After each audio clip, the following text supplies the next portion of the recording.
Congratulations, anak. Ang bilis ng panahon. Tapos ka na ng high school. Oo nga po, Papa.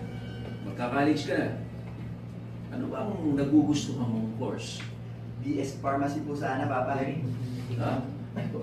Bakit yun? Kuwan po kasi, bakit sakali lang po. Gusto ko pong ituloy sa pagdoktor. Bali, magiging preparatory course ko lang sana ang BS Pharmacy.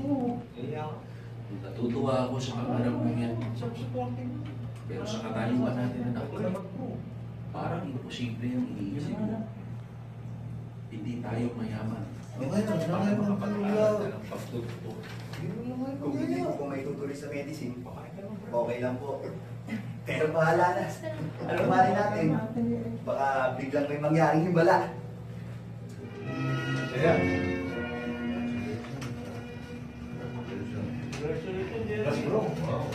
Binabati kita na. Natupad ng pangarap mo. Doktor ka na. Graduate na po ako, Papa. Pero hindi pa ako talagang doktor. Mag-intern pa po ako ng 1 taon. Tapos, board exam pa. At pag-license na ako, saka pala ako pwede matawag na doktor. Madali na yun. Kaya mo yun. Eto po, pasan itong diploma ko. Kay Mang Conrad mo unang ibigay yan.